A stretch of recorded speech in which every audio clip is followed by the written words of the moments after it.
Hello, good evening. Now, these are the videos here. And Rana, you asked a question about.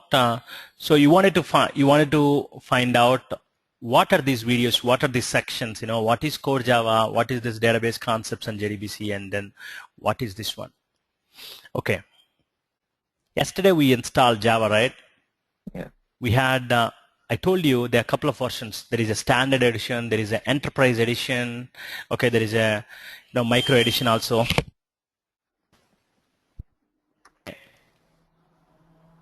So this is the fundamental concepts of Java. So this whole core Java is the most fundamental concepts of Java. Okay. After this, we need to jump into the building a web application. Our goal is actually to build a web application like Amazon.com or Redbox.com. Okay. So how can we build it? How can we build it? So using the simple plain core Java, you will not be able to build the web applications. You need to learn a lot more frameworks, lot more technologies, and those are all this one. But before that, there is something else called database. Okay, where you store the data.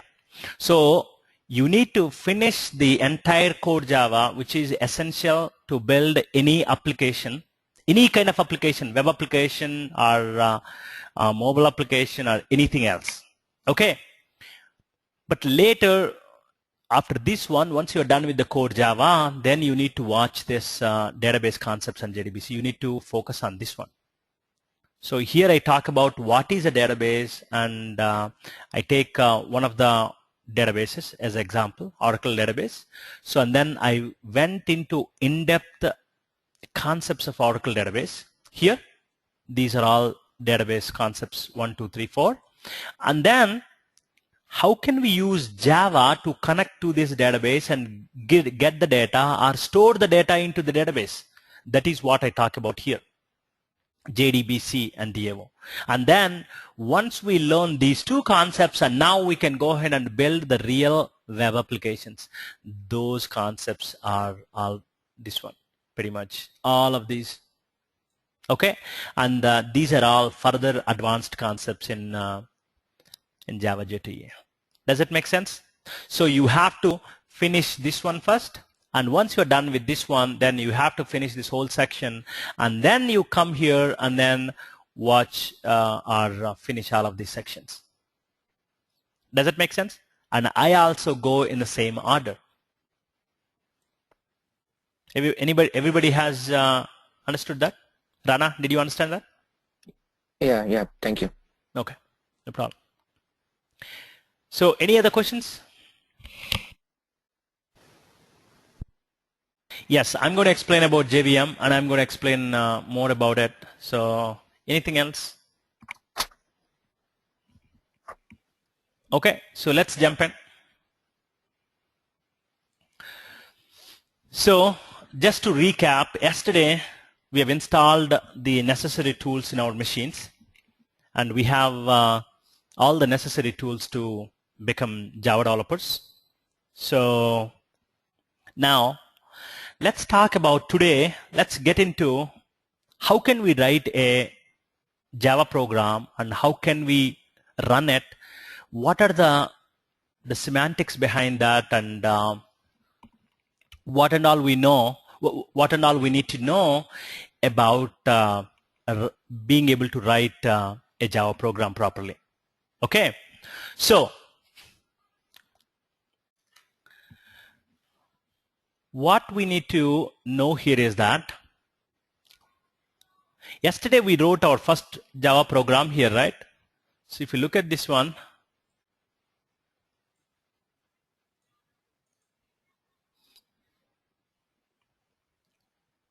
so this is our Java program. Okay, we can print the sum of 2 plus 3 here, right? So if you look at it, this is like a English like language. This is very high level, right? So so we have operating system, right? We have Windows, Mac, Linux. These are all operating systems. So how can operating system, how can it understand this code, and when you run it, it is really doing something. When you run it, so how is it doing? What exactly is happening there?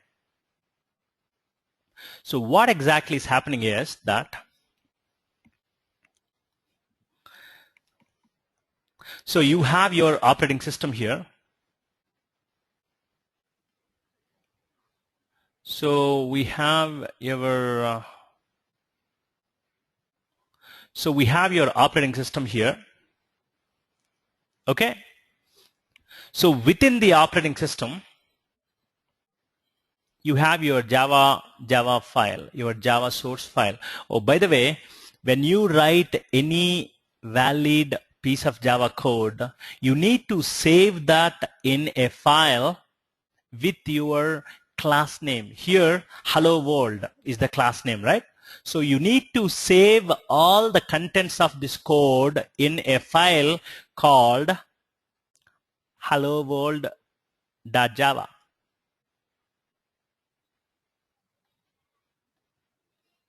Okay, let's say you are writing a test program, then you need to save that with test.java. Okay, like all the text files in your operating system are stored with the .txt file. Similarly, all the Java programs, they have to be saved with .java extension, and your file name has to match with your public class name. Whatever you put it here, public class name, it has to match if you exactly, including the case sensitive. So Java is case sensitive, meaning if you put your lowercase w and if you save that with uppercase W, it does not work. So you need to use the same exact upper and lower case. So you need to save with that file name. Make sense? Now, what happens is, but when you run it, what exactly is happening? What exactly is happening is, first, wherever you write the Java code, that is called the source file. Okay. First of all, that is called the source file. So when I say source file from here onwards, meaning your Java, wherever you write, whatever the file in which you wrote the Java code, that is called the source file. This is simple English-like language that you write, but somehow you're able to execute it. Under the hood, if you really open up and see, your operating system is actually sending the instructions to your CPU, right, on your machine. But how is operating system able to understand your English language, English-like language, when you write it here? How is it really able to understand? Actually, your operating system is not understanding it. There is a different program inside operating system. Okay, they created this. It is called virtual machine, and it's called Java virtual machine. So there is a program that will be running in your operating system called virtual machine. This virtual machine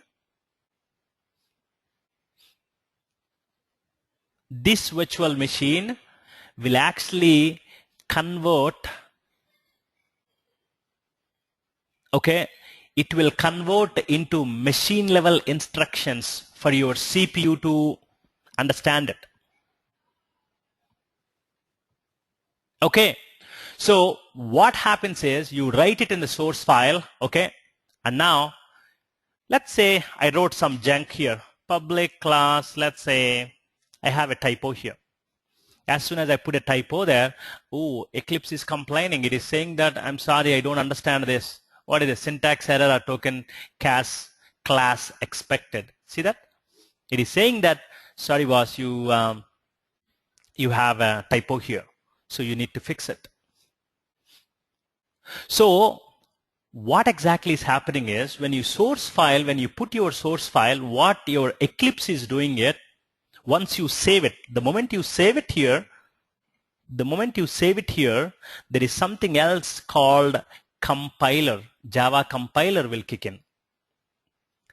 There is a component called Java compiler. What Java compiler is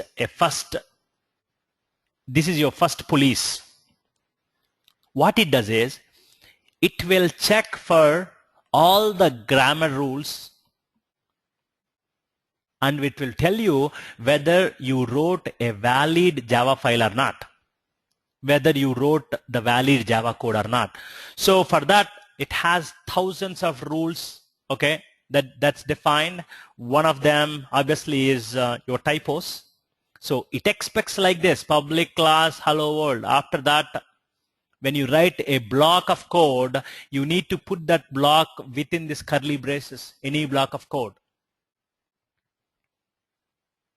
Okay, if you want to run something, you need this public static void main. So these are all the rules. It is checking whether you wrote the really valid Java code or not. That is the Java compiler. If everything is good, if you really wrote the valid source code, okay, then what it does is it will translate your English-like language into something else. It will produce a different file. Here you wrote hello world.java, right? It will produce a different file called hello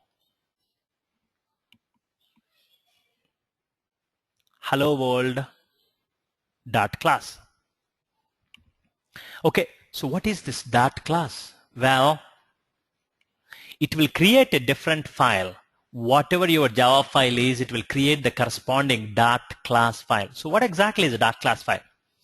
So it will convert your English-like language into something we call binary file.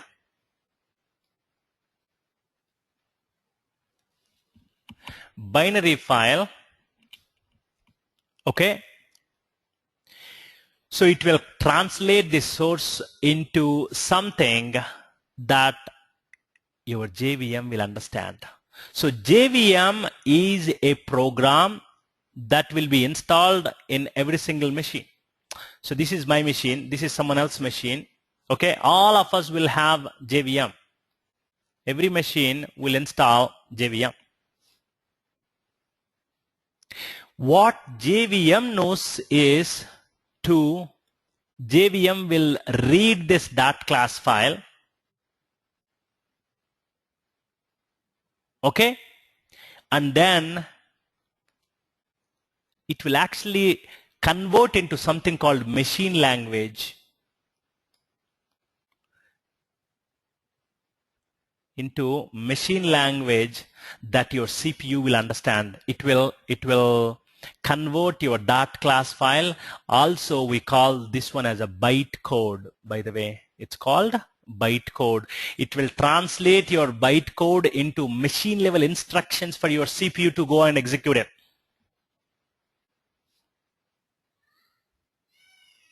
So you write your source file, your Java compiler will compile it and produce the byte code, and then your JVM will execute the byte code and provide the machine level instructions and actually run it. Those machine level instructions will actually go and tell CPU what needs to be done. Here we did 2 plus 3. Okay, now this 2 plus 3 will be given to your CPU and CPU will do, okay, this is the sum.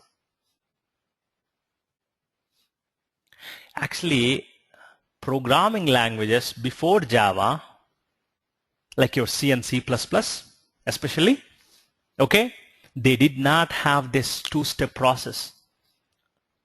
There was a compiler, okay, this compiler directly translate into machine level language, into machine level code.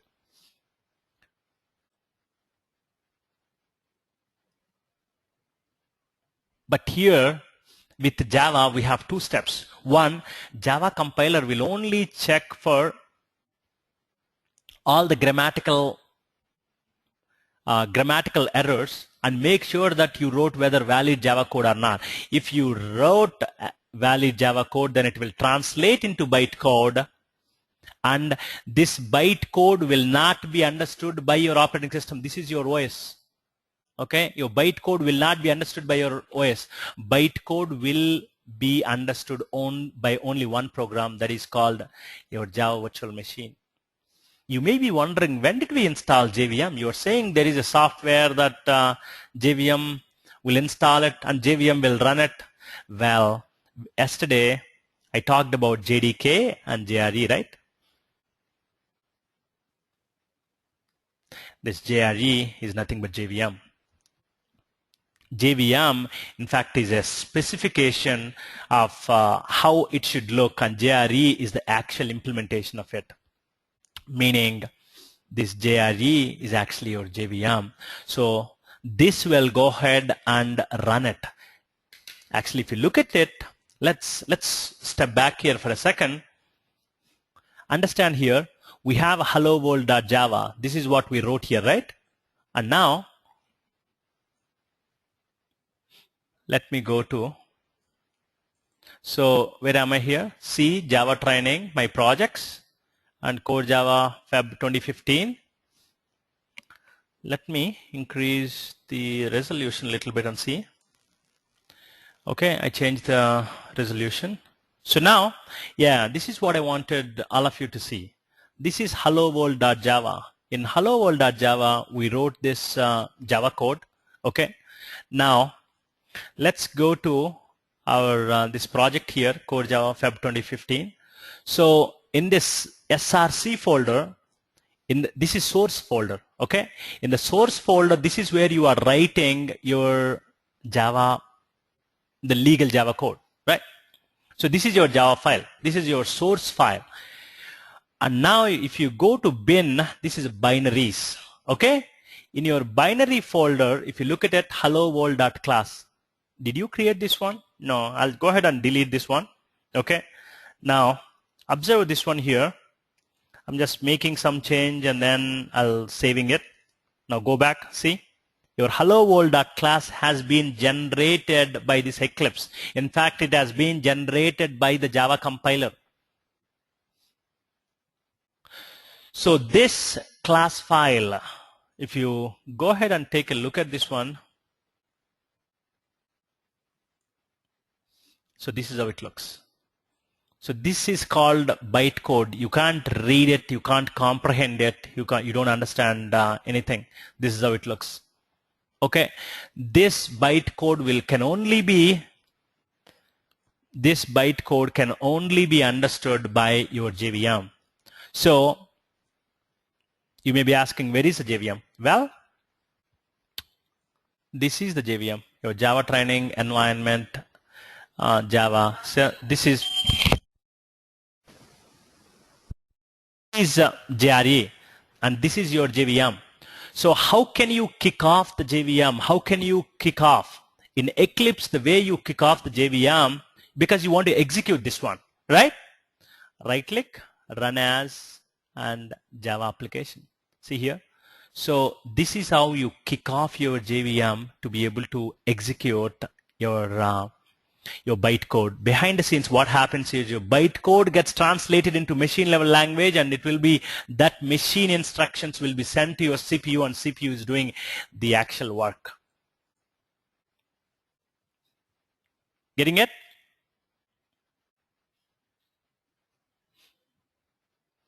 So that is JVM. So if you look at it,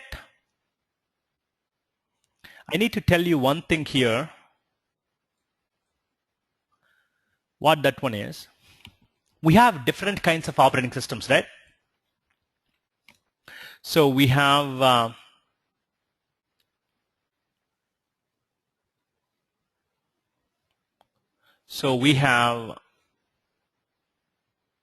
come on. Oh, it's because I changed the resolution. Okay. So now we have different, now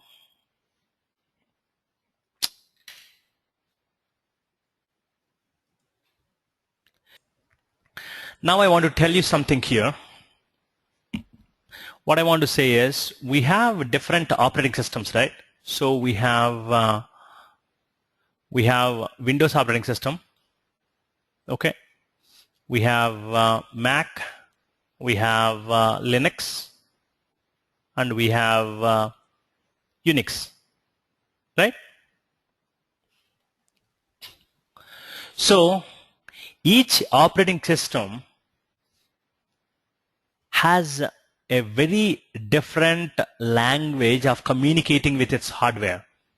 Windows has completely different compared to Mac, Linux, Unix, and Unix has completely different. So each one of them, they have their own way of communicating with the hardware, like a CPU, okay, to do something, to do certain job, right? So now we're talking about the JVM, right? Now JVM will be installed here. JVM will be installed here. JVM will be installed here, and JVM will be installed here. I need to say this one.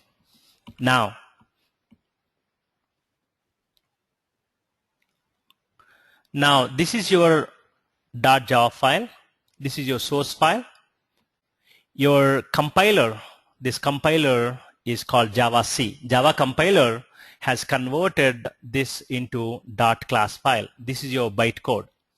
Now you are trying to run this. Now you give this your .class file, okay?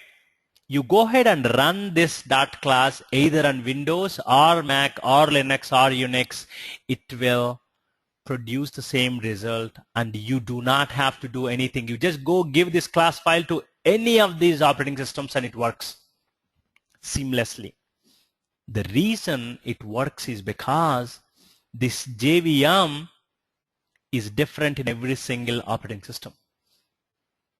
So you have a different JVM for Windows, you have a different JVM for Mac, different JVM for Linux, different JVM for Unix. What it knows is this class file is same, but it will read the bytecode, which is a .class file, and it will provide a specific instructions that is related to Windows so that it will use your Windows calls to talk to the hardware.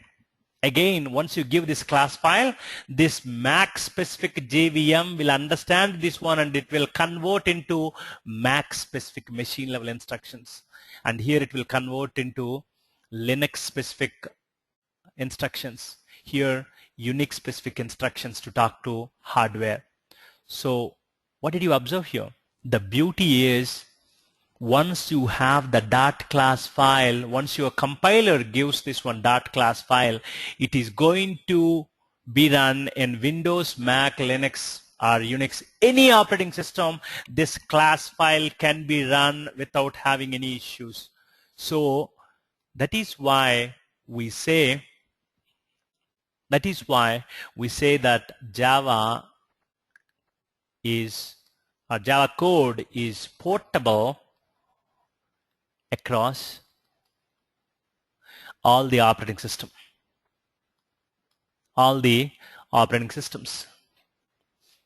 Meaning you can run this .class file in any operating system without having to worry about any issues.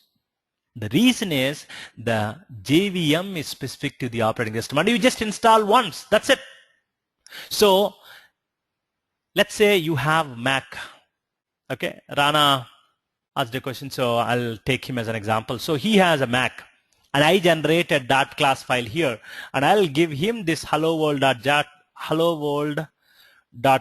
here to him, and then he can go ahead and execute this one. He can go ahead and execute this hello world.class. He doesn't have to recompile.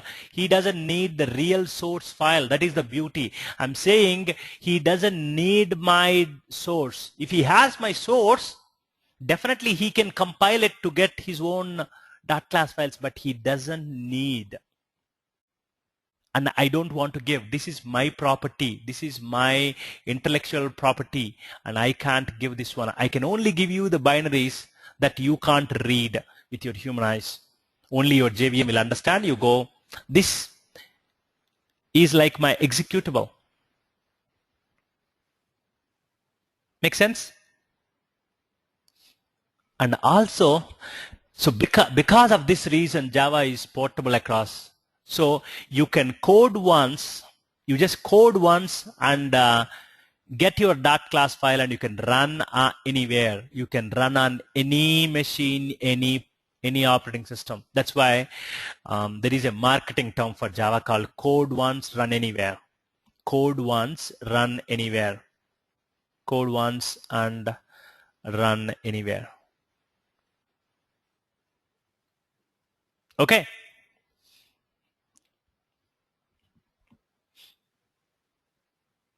Now, there is one more question. There's one more small point here. It is, I mean, it's a big point actually. It's about security. Earlier in C and C++, your C program, your compiler, right? Your compiler directly giving you the machine level instructions that are specific to Windows. So you have to use your Windows compiler, Mac compiler, Linux compiler, etc. And now you take this one, it will only run in one operating system. And because these are low-level machine-level code.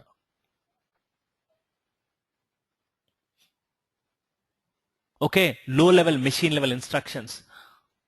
Those machine-level instructions are different in each operating system, so it only works in a certain operating system. Okay, that is why if you want to run your program in Mac, then you need to recompile it back then in C and C++. And also you are running directly on the operating system, right? But here you are generating something that your operating system does not understand. Only one application or one software, one piece of software that will understand your .class file or your bytecode, which is your JVM. So that is why Java is very secure, because only JVM, and you know that JVM is doesn't have any malicious code. And your whatever you generate will only be run by JVM.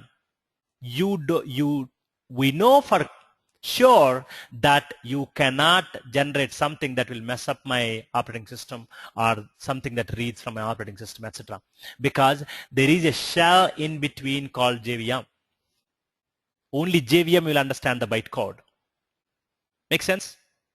So let me take the questions here. So yes, Ravi has a question. Madhavi has a question. Now let me take one at a time. Let me go to Ravi. Ravi, go ahead. I unmuted.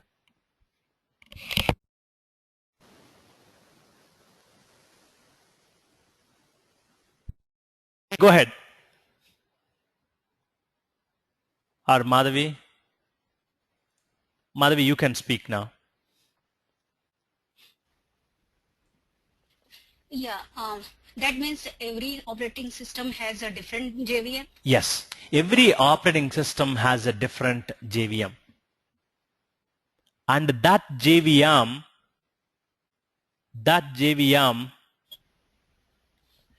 will convert this standard bytecode into machine level instructions for that particular operating system. So the advantage we get here is that your Java code, you write once and you compile it and you give me the bytecode. You don't have to give me the actual source. You just give me the bytecode and I'll go and execute it, irrespective of what machine I'm doing it. Make sense? Okay. So can we replace class file from backup class files in production environment? Ravi, can you ask your question?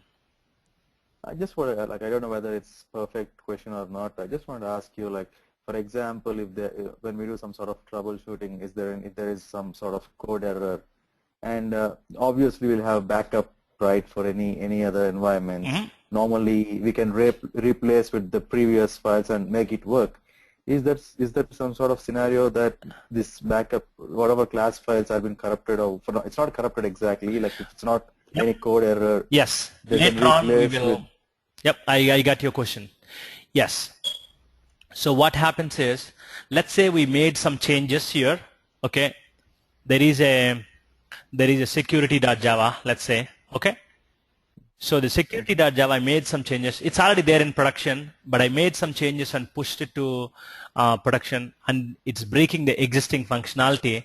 Then you can back up and keep the old class files. Yeah, that's what I mean. Like, for example, sometimes it is not compatible with current environment. Then we have to replace with the old ones. That's okay. I got your answer. That's fine. Thank you very much. So, I mean, it's not directly related. You know, your question is not directly related, but yes, you know, in production, that's how it works. But I wanted to say one thing though. So later on, we will see a lot of Java-based libraries. We will look at a lot of Java-based libraries.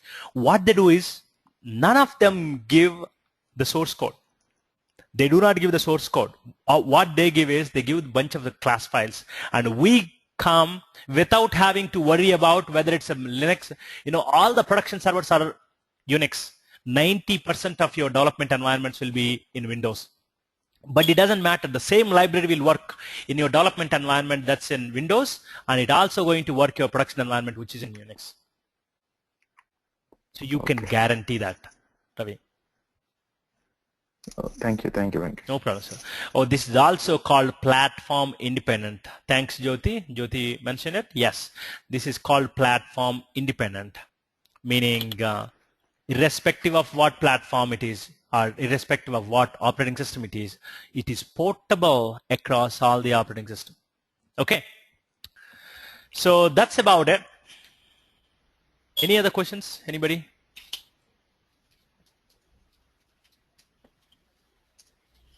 Yes, Madhavi, go ahead. Yeah, when we will compile the program, the JVM is working, and when we run the program, the JRE is working. JRE? No, JVM and JRE are same. Let me say this again. JVM, there is a very slight difference between JVM and JRE, but ignore that. They both are same, JVM and JRE. So if you really want to find out what's the difference between JVM and JRE, JVM is a piece of document. It's a simple specification that initially Sun and then Oracle defines how your JVM should be, and JRE, based on the document or specification, they implemented, they wrote the code, and that is JRE. You can write your own JRE based on the JVM. So these both mean same. Now let's talk about it. Your JVM or JRE is not in the picture until you get your class file. Okay, to get the class file, your JVM or JRE is not in the picture. So to convert your source file, your English-like code into bytecode, you need Java-C, Java compiler. Java compiler, who would be interested in Java compiler, tell me? As developers, Java developers would be interested in Java compilers. That is why the Java compiler is part of JDK. It is not part of JRE. JRE, if you have a dot class, you can run it.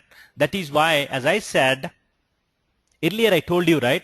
So our moms and dads also need JRE and JVM. JRE, right? They need it because some websites, when you do shopping or when you log into some banking websites, what they do is they give you a browser a class file, a dot class file, and you need JRE to execute that. To understand and run it, you need a JRE. That is why we all need JRE. But who can write the Java code and who would be interested in compiling that and getting the dot class file? It is us, the Java developers. That is why this Java compiler is part of JDK. Now I'll show you what I mean by that right now. You look at it, Java training environment, Java, JDK, go to bin here. You look at it, all these tools, and one of them is Java C. See this one, Java C.exe. So Java C is your compiler, and the compiler's responsibility is to make sure that your code compiles, meaning it is a first level of defense. It's a first police for your code, making sure that you did not write any crappy code. If so, it is going to throw the error there itself. It is going to throw the error there itself. Look at it. System, I missed E there. It is throwing me an error saying that I'm sorry, system cannot be resolved, SYSTM, system cannot be resolved, meaning I don't know what you are saying, I do not understand is it what it is saying. But if you put it EM, now we're all good. So earlier, you know who gave you this error? Who gave you this error? Java compiler. Compiler looked at your source code and it understood that it did not, your code did not meet all the rules. You made a mistake here, or that is why it threw an error saying that sorry, and we fixed it, and now it's all good. Now it is runnable. Okay. How is JRE and JVM installed in client or customer's machine? Like exactly how we installed Uma? That's exactly how. JVM and JRE are one of those things that every single machine, if you want to install it in Unix machines, they will. Actually, we have installed Java in our machines, right? But the customers, they don't install Java. So, Exactly. So they just need JRE. So go to, that's a good question. So go to oracle.com. Okay? Go to products. Where is your downloads? Java for developers, Java for your computer. So yesterday we clicked on Java for developers. Now I'm clicking on Java for computer, free Java download. This is your JRE. Did you get it, Uma? yeah. This is just your JRE. This is not your JDK. Meaning, if I give you a class file, you can run the Java code. You can only run it, but can you write and compile a Java code? You cannot compile, because compiler is not part of JRE. We need to understand that. Compiler is part of JDK, which is Java Development Kit, which is required only for Java developers. Yeah, like if I'm not a Java developer and if I'm just a customer and I go to Amazon.com, I don't know about all this. So does it automatically get downloaded in this through some other sites or like through No, Firefox? it's actually They're not down until now. I haven't downloaded this free Java download whatever JRE or something. Right. But I was able to go to Amazon, right? I'm sorry. Amazon does not require, 90% of the websites, they don't require. It's actually some banking websites. Did you look at some banking websites? They don't let you type using your keyboard, but you'll have to pick. Did you ever see that? Any of the banking websites or your... Let me stop recording for a second. So since I did not record that part, I wanted to reiterate here. So here in the Trade King website, so if you look at it, this is the keyboard.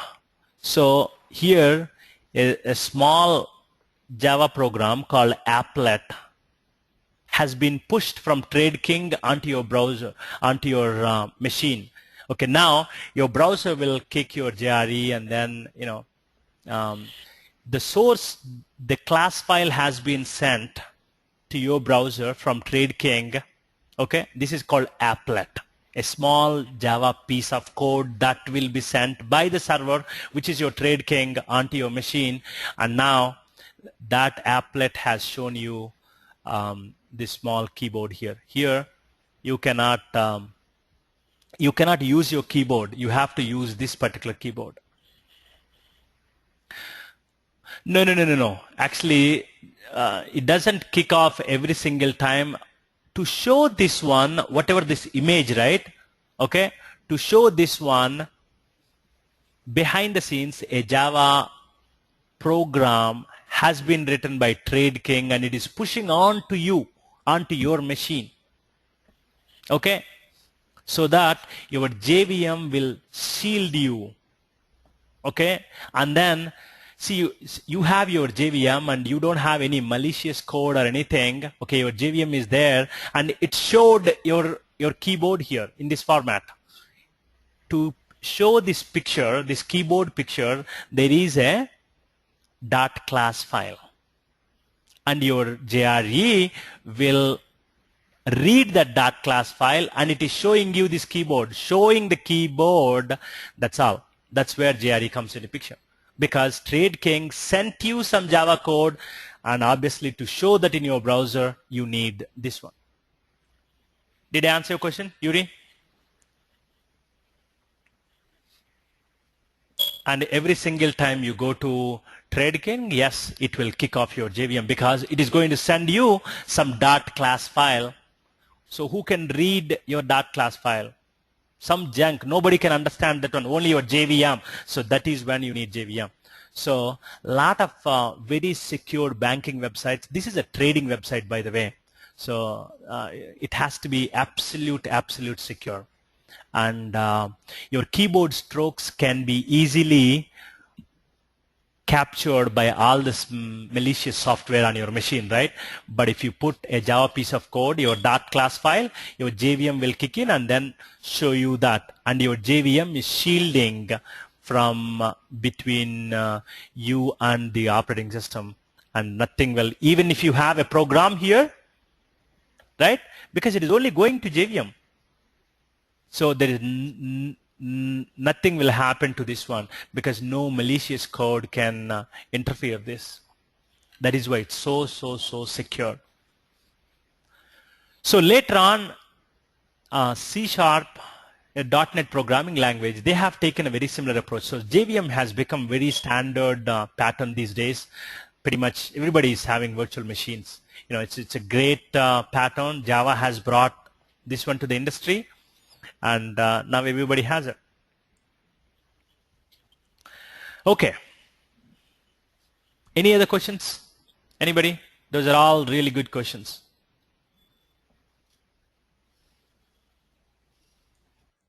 Okay.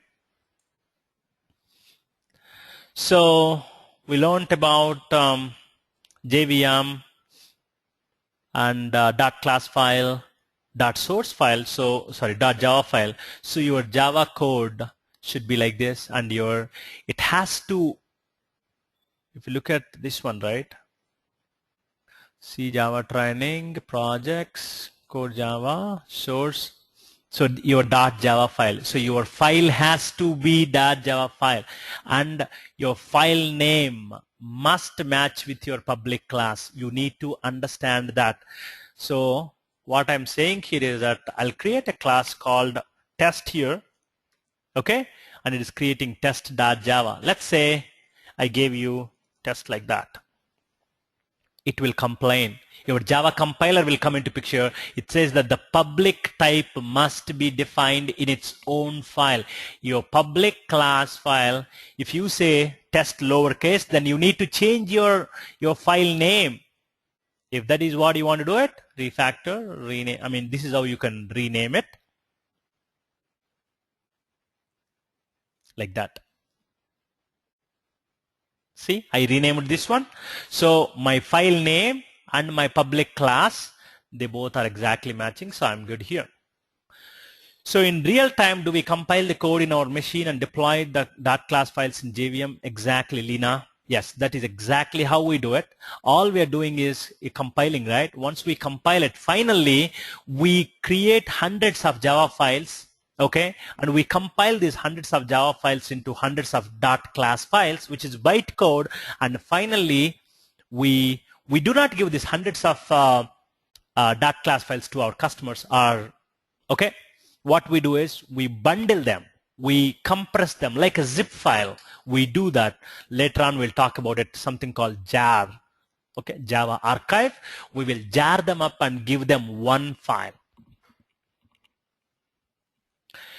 Okay. Any other questions? Madhavi, go ahead.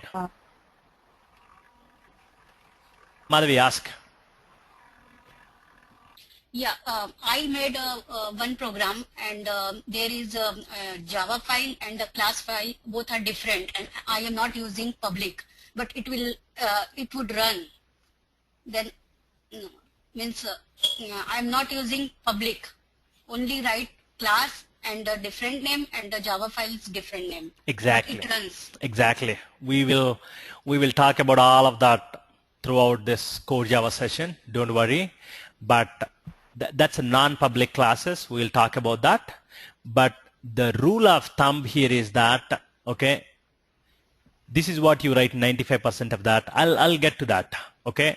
But the rule of thumb here for now is your public type has to be exactly same as your file name. We'll talk about those scenarios, and that's a non-public class. Later on, we'll talk about inner classes, etc. Okay. Okay, that's several classes down the line.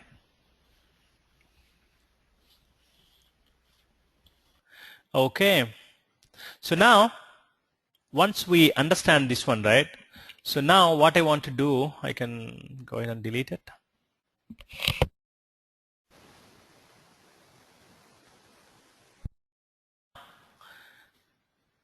Before we talk about how can we write more Java programs like this, so we need to understand some more theory actually.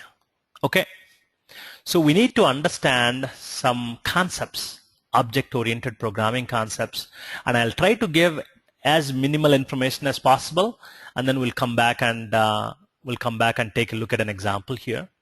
Okay. Okay. So, in order to be able to write legal Java code, okay, some good Java code, we need to understand this, some fundamental concepts. Object. So, they say that Java is an object-oriented programming language. Object-oriented programming language. So what it means is everything in Java is an object. In fact, everything in this world is an object. Okay, so you have computer. Okay, and you have car. Okay, you have dog. What else you have? You have keyboard. Okay, everything that we see in the world is an object. So Java has taken the same approach. That is why it's called object-oriented programming language, meaning everything in Java is an object. Every object that we see in the world has two pieces. Okay, one is you can describe about that object. First, describe about the object. So you can say that any real entity, yes, you can, any real entity is nothing but an object, right? First, you can describe an object. Something like, how do you describe a car?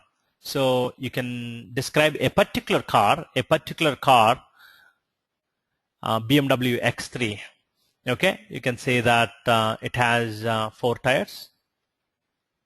Okay, and it has it's a V8 engine, and then you can say that it's a front wheel drive or rear wheel drive, etc. You can describe all of this, right? So these are all the characteristics of the objects. These characteristics of an object called state. Characteristics of an object are called state. So the state of this particular object, meaning it has tires, it's a wheel type, whether it is auto transmission, manual transmission or automatic, all of this is nothing but the state. You will describe about this. Okay, for example, dog. Okay, so what? It has legs, and what else? Dog can have can it have a name? Yeah, dog can have a name, and yep, it can have tail, etc. Right? So that is state. So you can describe about an object. And the next one is you can do something on it. I mean, that particular object can do certain things. Verbs. These are verbs. Okay. This is called behavior. This is called behavior. Can you tell me some examples of behavior for dog? It can eat. It can walk. It can sit. It can run. All of these are behavior. And similarly, in the case of car, you can start, you can stop, you can drive, you can do all sort of things, right? And same case with computer and keyboard also, you can come up with this, you can describe the state and you can come up with some behavior. So each real object that we see, each real entity that we see in the world will have these two different characteristics. One is called state, the other one is behavior. State and behavior. Every object will have state and behavior. Right? Now, in Java also, everything is an object. So to create an object, now there is something else. I need to bring up a point here.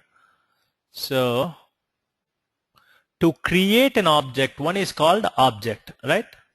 Object is a real entity, real and tangible entity. Something that you can touch and feel, kind of. Okay? But to create the objects, you need some blueprint, right? You need some blueprint. Meaning, let's say you want to build, you want to construct houses, okay? Let's say in your subdivision there are 200 homes. Okay, they're all same type. Probably their structure can be changed, their color can be changed, their brick type can be changed, all of this. But in your subdivision, you want to build 200 homes, and obviously your builder will create a blueprint, okay, on a piece of paper, on a big piece of paper, and then he comes up with the architecture, meaning the blueprint. Okay, this is how I'm going to build it. And after that, he will take the blueprint and he will give life to, he will actually build one home. So he is giving life to one home based on this blueprint. Okay, and now he built a second home, one more home, so he gave life to one more object. These real ones are objects, but this blueprint is not an object. From blueprint, you can build as many objects as possible, and each object can have, you can change the brick type, you can change the color, you can change the vinyl color, you can change all sort of things. But they all have been derived from the same blueprint, meaning they all have certain things in common. They all have, rooms, they all have the flooring, they all have the basement, they all have everything else is coming from the blueprint, but you can customize it once you have your own object.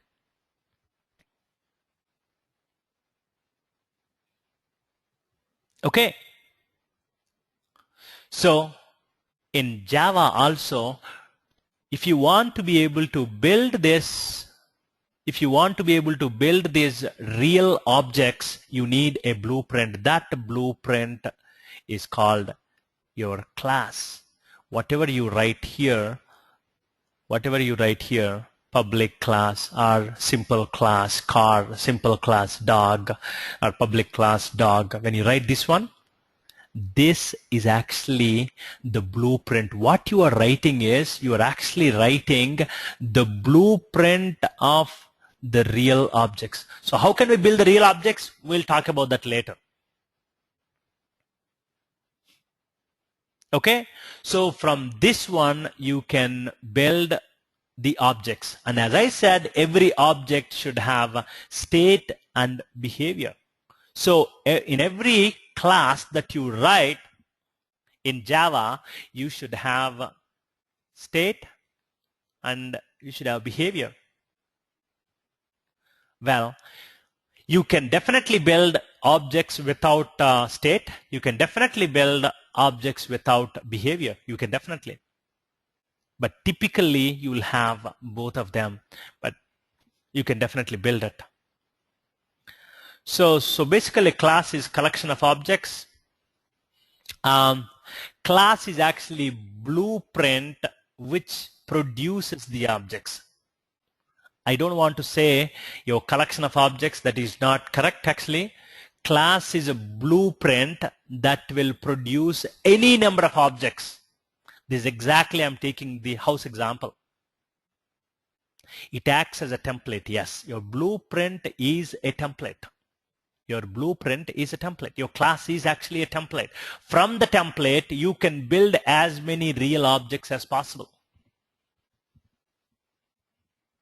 Okay. So now from today onwards, when you write everything, so before we talk about anything else, so you can go ahead and let's say you want to build a class. Okay, I mean later we will create a lot of objects, but let's say I want to create a dog object here. Okay, and I'm creating a class for this one, for the blueprint. Obviously, if I want to give real life to an object, I need a blueprint, and this is my blueprint. And obviously, I need state and behavior. So when I design my object, the first thing I want to ask is, hey, what is the state information of my object? Meaning, how can I describe this dog? What and all characteristics that it has? Okay, we don't need number of legs, but does it have legs? Okay, does it have tail? Does it have name? Okay, all of this is state information.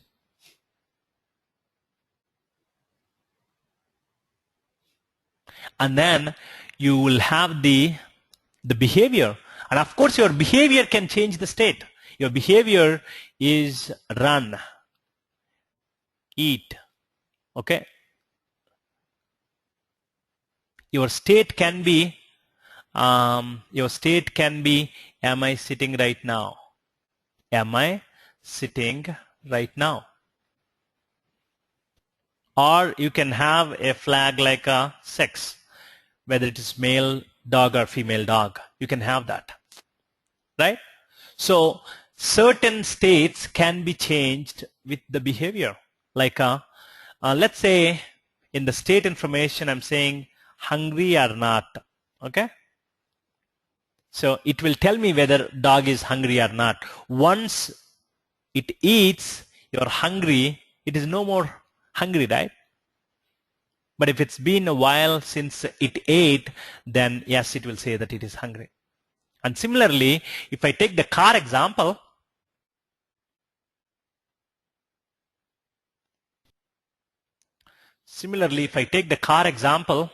in the car, What is the state information? Tell me. Your color, make, model, VIN number. What else? And your current speed. Okay. Maximum speed. Yes, if it is all-wheel drive, etc. And then tell me the behavior. You can start your car. You can stop your car. You can accelerate, right? And you can apply brakes. Okay, you can apply brakes. And you can do several other things. See, when you accelerate, your current speed will be changed. When you apply brakes, your current speed will be decreased. When you accelerate, your current speed will increase. Agree? Your maximum speed will never be changed in its entire lifetime. VIN number will never be changed in its entire lifetime. Make will not change. Model will not change. Color can be changed. Right? So this is a state information and this is a behavior information. Okay. And now let's get to Java. How can we represent the state information in Java? We can represent the state information in Java using something called variables. Okay? Some variables there, like instance variables, class variables, local variables, etc. We'll talk about that later. But so first of all, your variable name, let's say you're talking about the color, right? Let's say I'm saying it's a color. Okay. Now, what are the values of color? Color, let's say red, blue, yellow, etc. Right? So, is it only characters? Or does it take, can you ever say color is 1.25 like that? Can you ever say color is 1.25? No. Right? It can only take the characters. So, you need to give what is the variable name. Here the name is color. And you also need to tell Java what type, meaning what kind of values does it store in these variables later on. Here there are some Java types, okay, and one of them is called string. And string is nothing but, it says that string of characters, meaning it can take any of these alphanumerics, but you can't give just 1.25 here. So you can use red, blue, yellow, any of it. So what you are saying is, I have a state information called color, and then it is of type string, meaning it takes characters. Now let's talk about maximum speed. Okay, maximum speed. Now tell me maximum speed. Can you ever give red as your maximum speed? No, right? So what are the possible values? Like 100, 200, 140, 160. Can you ever say 160.86 is my maximum speed? When you build any car in the real world, can you ever say that? No, it cannot take decimal numbers, right? It takes the whole numbers. And Java has types to hold the whole numbers. Various types, we will talk about various types, but one of them is called int. I'll talk about just int. Okay. Now let's say current speed. What do you guys think, current speed? Do you think it can take any string values, like a character, string characters? Like Yuri? No, right? And can it take decimal values like 160.86? I don't think so. Right? Typically, the current speed can be 81, 82, like that. So it is of type int2. So we need to specify, when we specify the state information, we need to specify two things here. Hey, what is my variable name? What is my state information I'm talking about here? I'm talking about the color, I'm talking about the maximum speed, I'm talking about the current speed, and also the type, string, int, etc. Okay, each one, we'll talk about more variable types later. Make sense? Now, so these are called variables. Now let's go and see, let's go ahead and build a car. Okay, let's build a car object, and then let's take all of this, 3 values, and let's put a state information. Oh, we took dog. We can take dog too, but since we just tagged car, let's take car. Okay. Now what am I declaring right now? I'm doing my state information. So car color, right? Car color. Now tell me, what is the type of the color? Color is the state information, and what is the type? String, meaning it's a string of characters. So string color. And now every single legal statement in Java must be terminated by semicolon. String color, and now we'll say string win number. Win number also can take both characters and numbers, right? And now maximum speed, and can I say int maximum speed? And every single statement in Java should end with semicolon, and then int current speed, and now color, win number, and then I can also take make is also string, and then I can also take model. What do you say? So for this particular car object, these are the state information.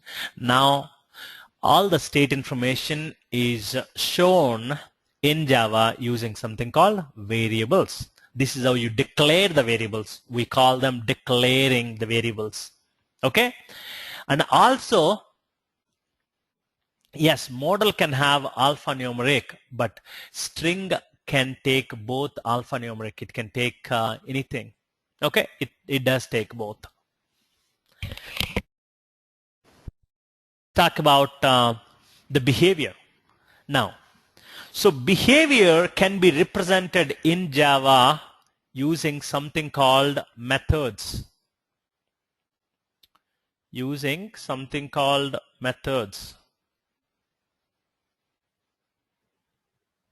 So now let's talk about behavior.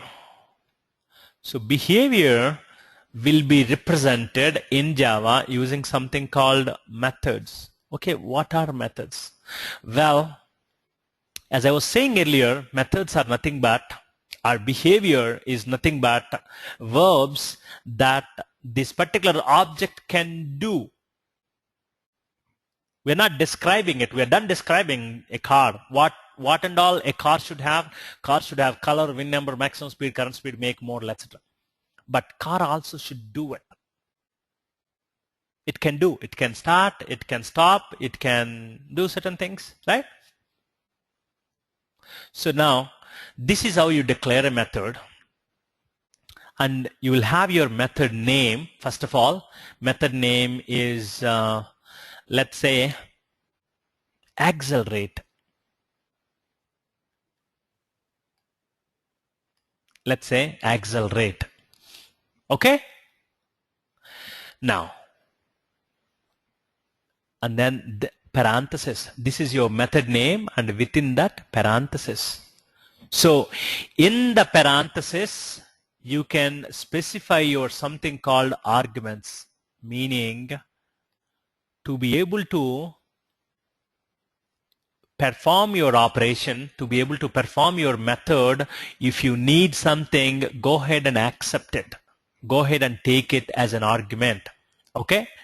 So this is your method name, and then within the parenthesis, you can take certain things as you can take certain input to this method, okay, and you can also, this method will also return something back to whoever is calling it, and that is called return type.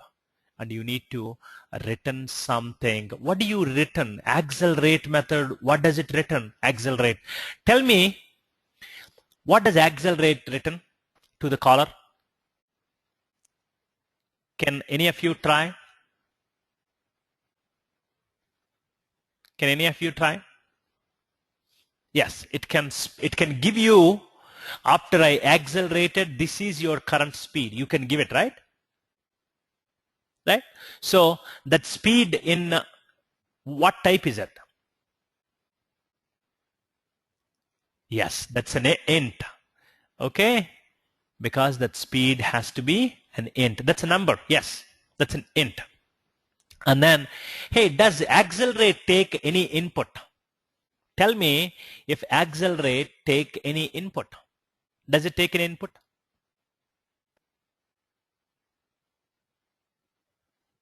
What kind of input does it take?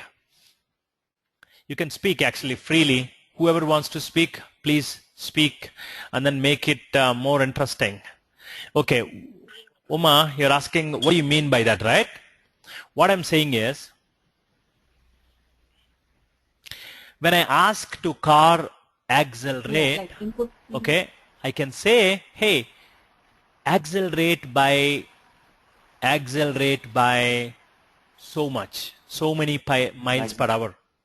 Okay, so by how much, or int speed. Okay, so I can say that speed, or by how much. Okay, now if the car is currently going at 100 miles per hour, if I ask it to accelerate by 5 miles per hour, what will be the current speed? Tell me. 105 miles, right?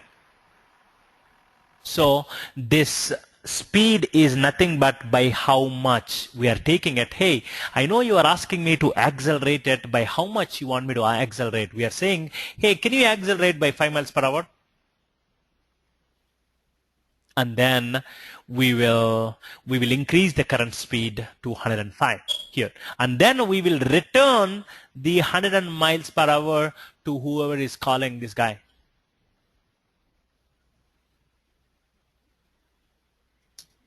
Okay, and now probably let me step back and let's take one more example here.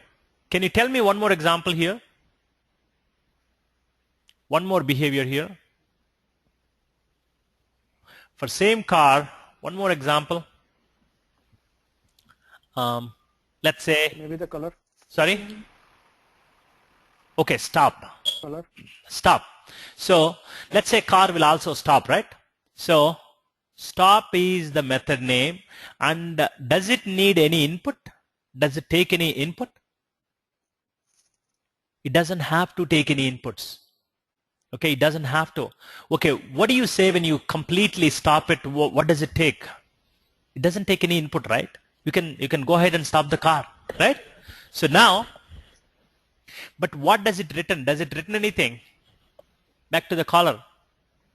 If you don't want to return anything, you can use something called void as your, there is something called return type. You can use void as your return type.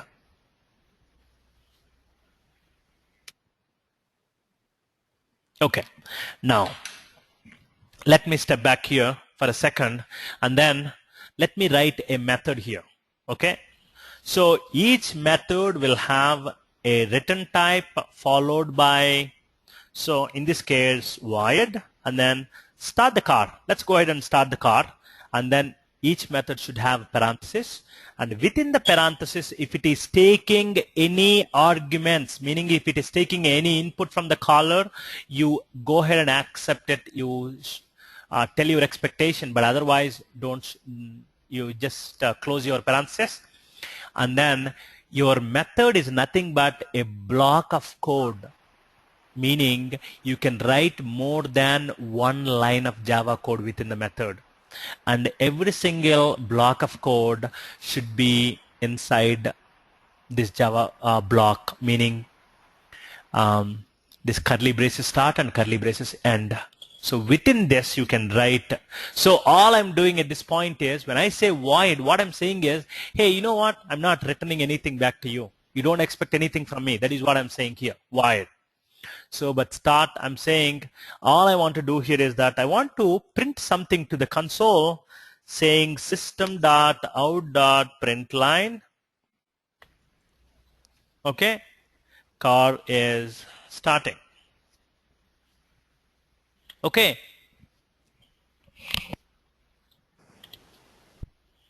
That's it. This is your method, and these are your variables, and this is your state, and this is your behavior for your object, and this is your template. You have not created an object yet, but we'll create an object. But this is how your template looks. This is called class.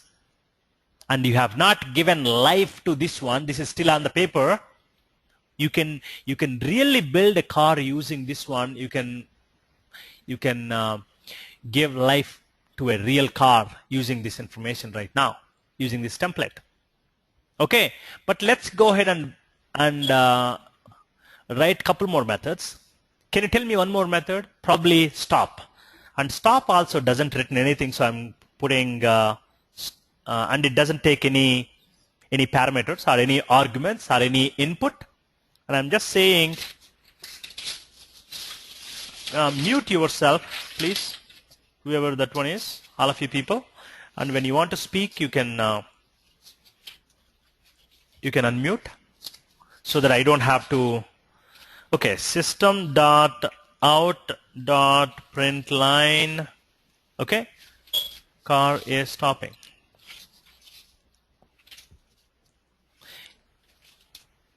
Can all of you please mute yourself so that we don't hear that sound?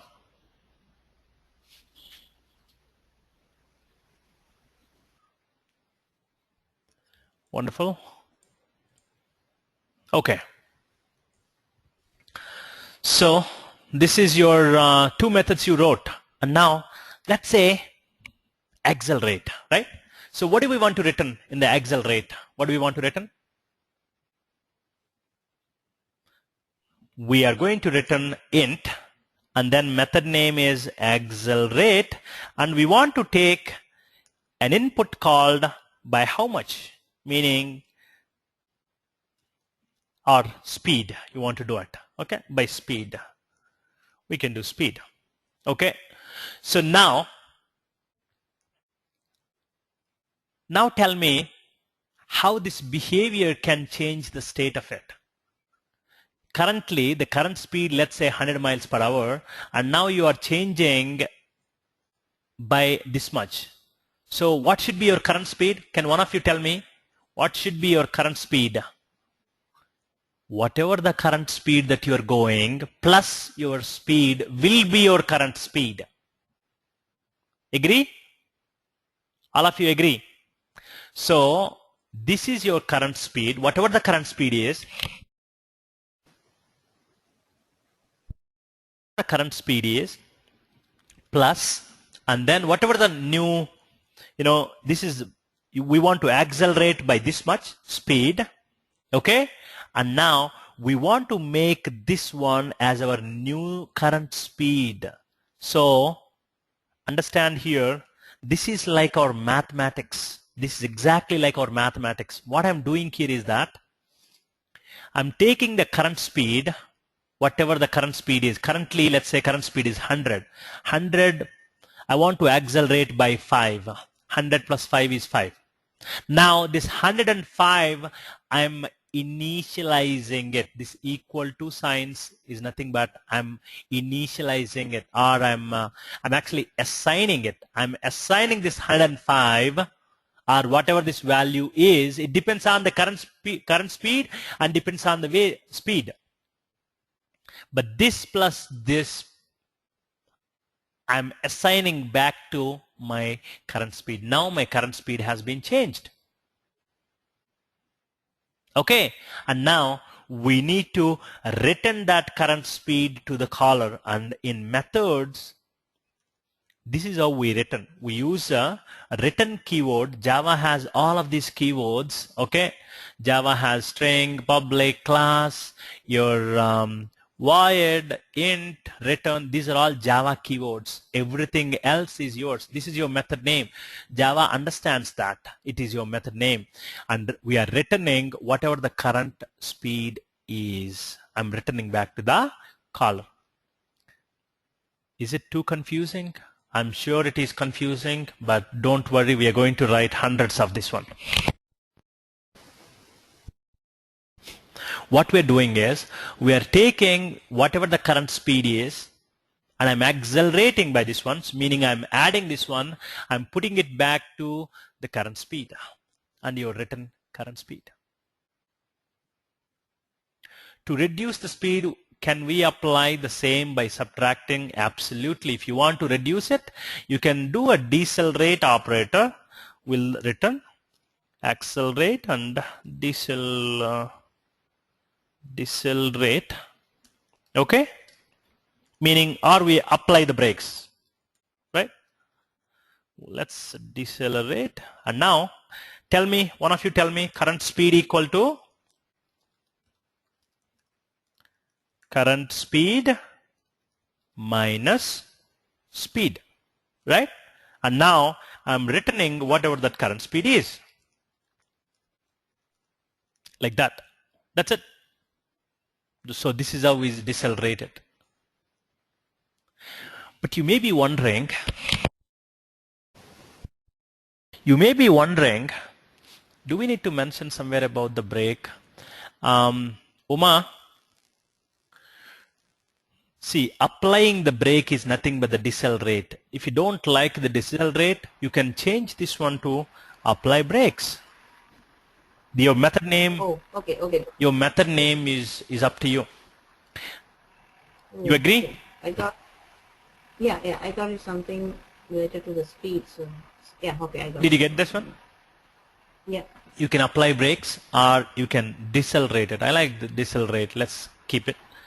But you may be wondering now, one question may be hunting you. Hey, when we really build a car, okay, now let's see how we can build the real car. This is our template.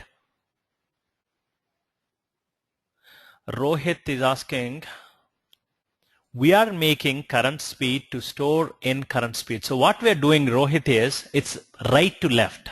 We are taking the current speed, the current speed, okay?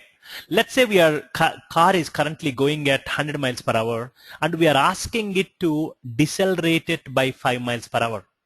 And now what is the new speed? 100 minus 5 is 95. We are putting this 95 back to current speed.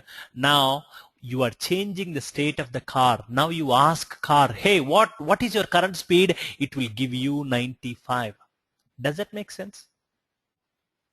Yes. Right? Does that make sense? Yes. No, if you have more doubt, we can talk about it. Not a problem. Yeah. Okay. No, that's I good. have That's fine. question. Yeah, go ahead, please. Yeah, can I declare INT current speed is equal 100 there? Very good question. Very good question. Starting. Madhavi? Who is that? Madhavi? Yeah. Okay, you're saying int Yes, current Madhavi. speed equal to this one, right? Okay. I'm getting there. You read my mind. Yes. Now I was asking, one question must be haunting you. Hey, in this car, when we declare this car, template, this whole class to create the object, we never said what should be the current speed. We never said what should be the current speed, right? So if you do not say if you do not initialize it, we call it initialized, meaning if we do not give any value to start with for an int, by default, compiler will automatically assign it to you as 0. Your int gets initialized, meaning the initial value to be 0. Same case with the maximum speed because it is int. And string. So what happens in the case of string? We are not initializing it, meaning we are not assigning any value to any of this one. So what happens in that case? Well, all the string is an object. String is an object defined by Java itself, like how our car is an object. String is also an object given by Java. Every single one in Java is an object, except there are a couple, they are called primitives. See here, this int is not an object. So there are few: int, float. Float is for decimal points. If you want to declare something like a 6.32, you will use float. Double is also, there is one more type called double. This is also a floating point number. Like a 6.32, you can use it, but it will have a double the size of the float. Okay, and similarly, int, before int you have this called short, int, long. All of them are, you can use short, int, long, you can use for to declare the whole numbers, but long has a double size, int has a double size of short, like that. Okay, short can actually not double, it's more. This one is 32-bit, long is 64-bit, and short is actually 8 bits. Okay, so they have the range of values it can take. It can only take so much number. If you want to take short,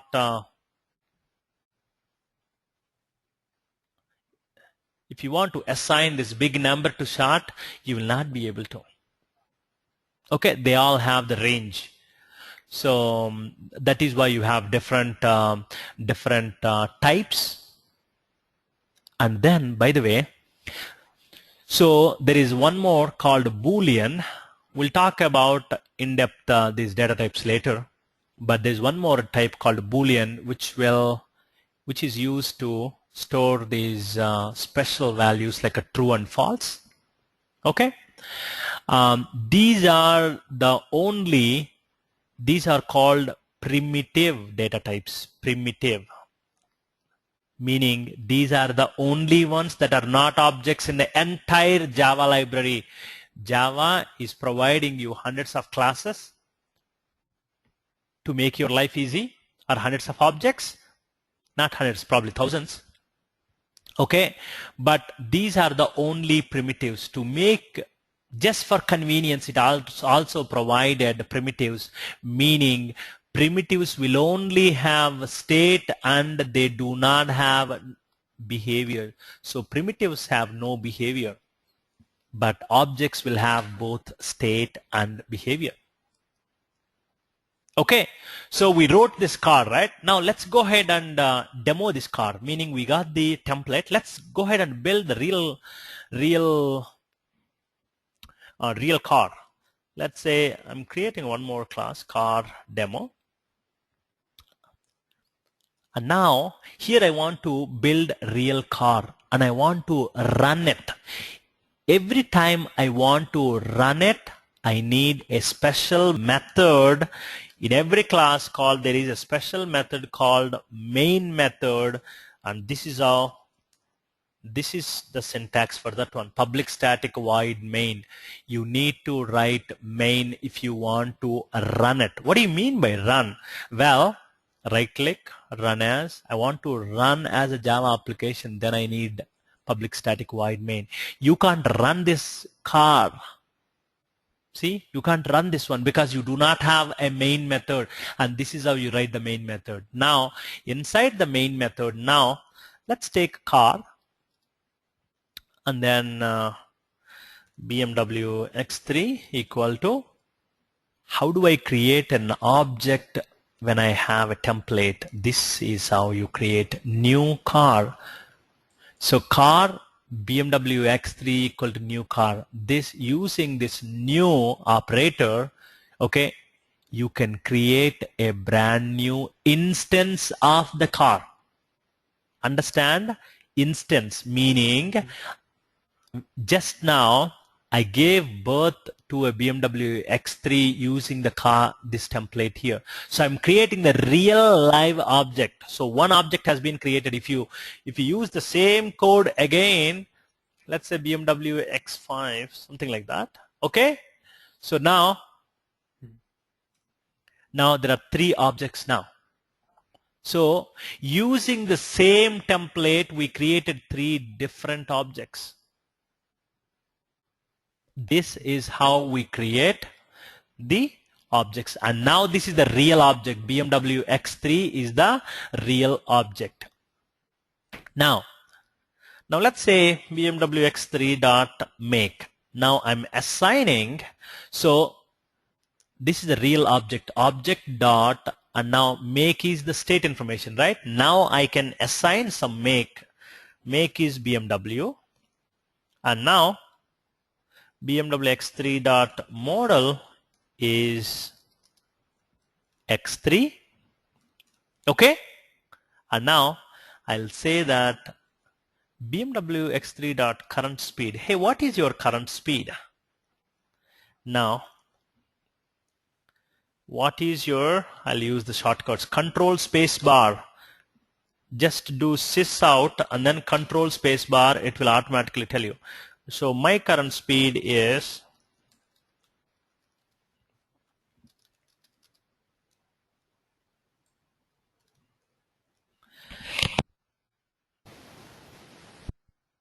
so this is my current speed. So can you tell me, one of you, what would be the speed of this BMW X3? 0. Why? You haven't assigned any value to current speed. Right. Who is speaking? AJ? Oh, Ajay. Okay, Ajay. So this current speed will be 0 because we have not assigned any value to this one. The initial value of the current speed is 0 and we are asking to give us the current speed. And this is how you ask your object dot your state information, or object dot you call your method name. Now I'm asking, and now I want to go ahead and run this guy here. My current speed is 0. So now, how do I increase the speed? This is my object, Accelerate. and I can use dot accelerate. Now tell me, I want to accelerate by 30 miles per hour. Okay. Now, if I call the same current speed this time after I accelerate, what would be my current speed? Now, what will happen? Since I accelerated by 30 miles, initially here I have 0. 0 plus 30, that is what is happening here, right? When I call accelerate here, 0 plus 30 becomes 30. Now I'm putting 30 into current speed and I'm returning that current speed, meaning I get 30. And now I'm asking the current speed 30, right? See, after accelerating. In fact, if you want to put it in the accelerate method, you can say that sys out accelerating by this much. Okay. Now if you look at it, after you accelerate by 30 miles per hour, your current speed is 30. Now, let's say I want to accelerate more, 100 miles now. What would be my speed now? Tell me, one of you. Now, what would be my current speed now? If I print it, what will I get it? 130. Because my current speed at this point is 30. And now I'm asking it to accelerate by 100. So 30 plus 100 is 130. And I'm putting 130 back into current speed variable. And now I'm asking the current speed variable. 130. Make sense? And now, let's say I decelerate now. I decelerate by 50 miles per hour. Now, what would be my current speed? Tell me.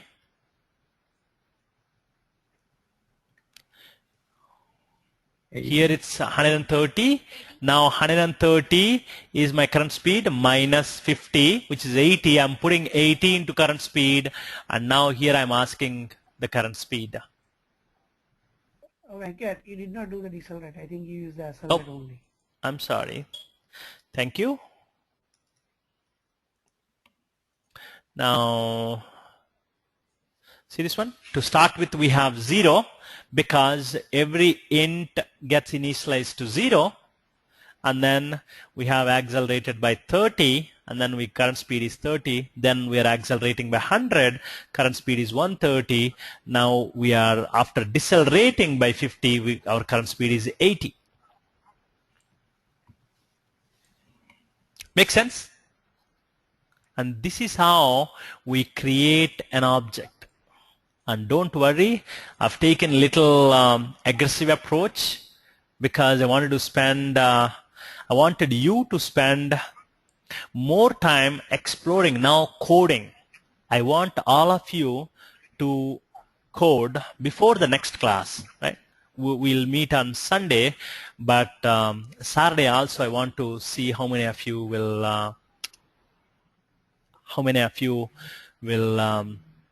will be able to do it. So I want all of you, I hope it's not too much, but I want all of you to build 10 objects. Okay, I jumped into some active coding because I really want you to code before Saturday. And Saturday at 9 o'clock, if you guys have any questions, probably will not discuss any new topics. I'm sure we'll not discuss new topics because we'll do it on Sunday. But on Saturday,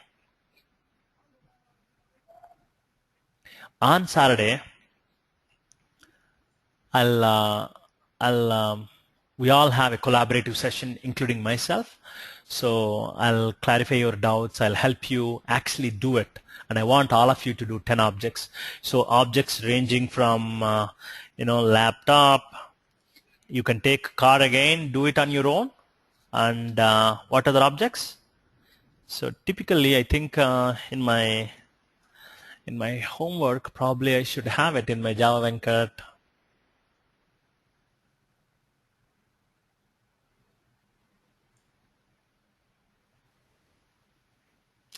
Oops, concepts. Create a package. Forget about the package, but create all of these objects: laptop, car, television, bicycle, customer, with each at least 5 pieces of state information, and create 5 objects with all of their fields as private. Don't worry about private and all of that public, but I want not 5, 10 objects. You come up with all of these objects, laptop, car, television, bicycle,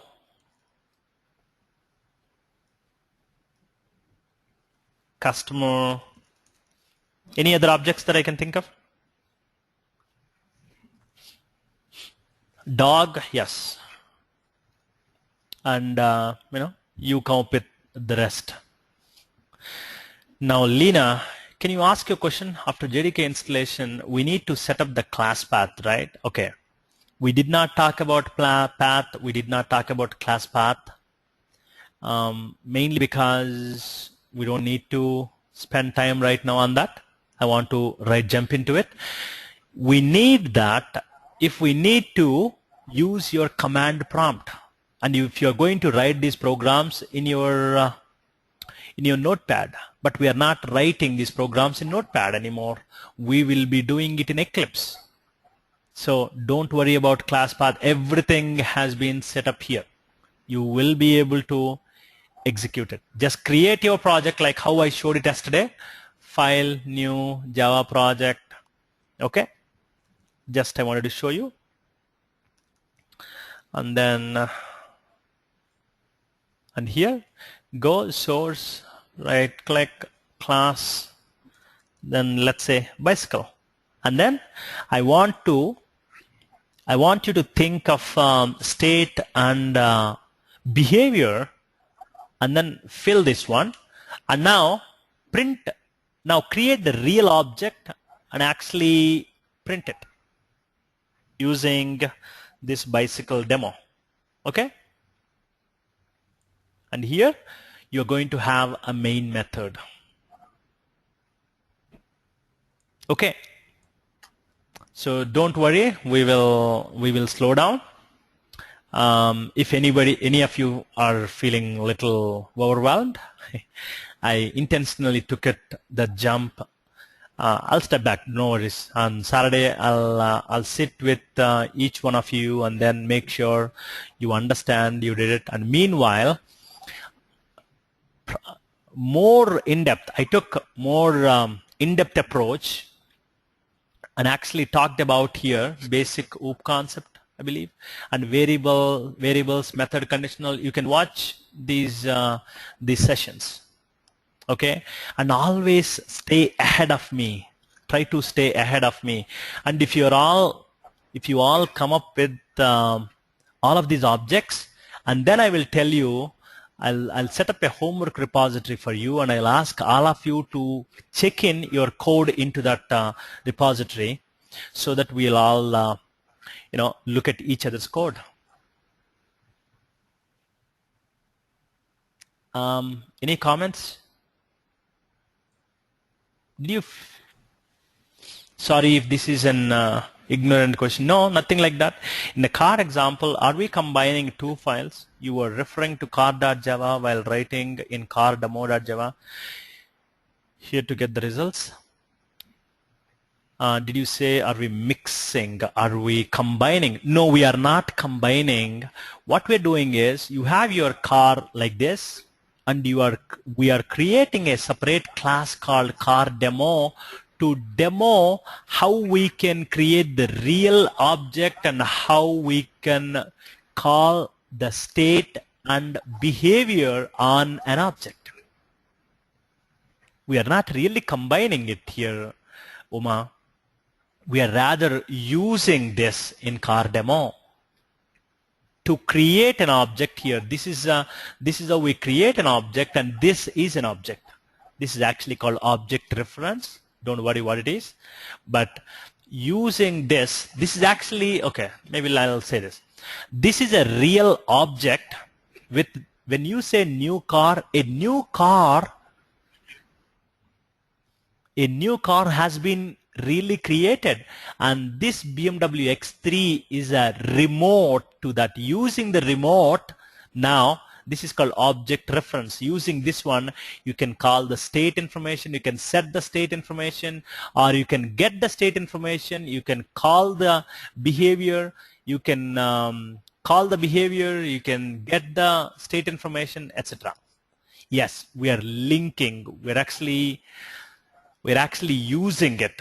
We will get into the actual words later. This is actually called instantiation, but we'll get into that later. In fact, this is called constructor, all of that.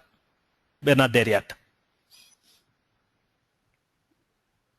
Okay, Uma, does that make sense? We are using the car class. We are using, this is, we thought this one is a template, right, Uma? Yeah. Using this template, we created a real object here. Does that make sense? Using this line of code? Yeah. No.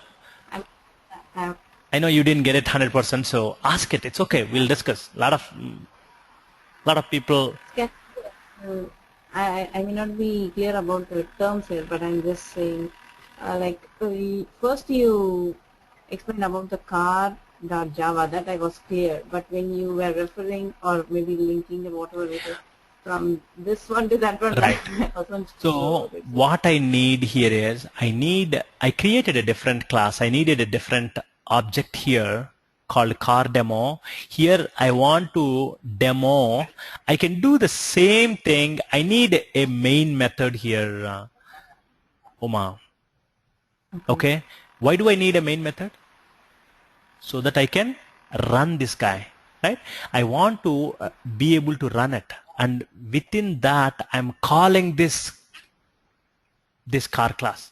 That's it. And I created a car object here. Okay.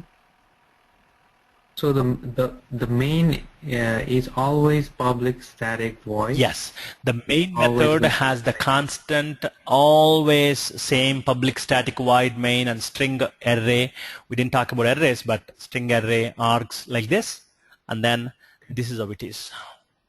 And if you have this one only, you can run your Java program. You can run. Understand? I'm trying to execute it here. I'm trying to run it here. Agree? Yeah. And I want to assure you that I'm going to spend probably the whole weekend, I mean both Saturday and Sunday, so that we will be able to create more number of objects. So don't worry about it. I'll again step back and even more, in-depth talk about all these variables, methods. Uma, just in case I'm saying, if at all you are not 100% clear, you have two options. Either you can wait for Saturday and Sunday, or you can actually go and watch, these ones. Okay? Yeah. You'll understand. Okay. And yeah, so no problem. I intentionally took that jump today. I wanted to do it so that at least some of you will be able to do it, and I'll go back, and then I'll make sure every one of you is able to do it. So don't worry at all. Don't get scared. It's a piece of cake. Okay, but what I want you to do now is go and create really whatever I did. Even if you didn't understand 100%, go do it. Okay. Make sense? And is the line spacing too very specific in this coding? Oh, you mean like this? Yeah. No, it doesn't matter. Java doesn't care. Most of the programming languages don't care about it. You'll get the same. Because I tried to do that hello world, but it gave me error, so I wasn't sure where I'm making Okay. mistakes. You know what? That's interesting. So let's talk about it right now. And this is good for everybody. And we all jump in and help you right now. Okay. The whole team is here. So I'll stop the recording because we are done for the day. Okay. But let's take a look at your code, Uma. Is that okay? Actually, I deleted it. So No. We will write. We'll see what exactly is going on, right? Not only me, it's the whole team is here. So one of them will help you. Thank you so much. I'm stopping the recording here.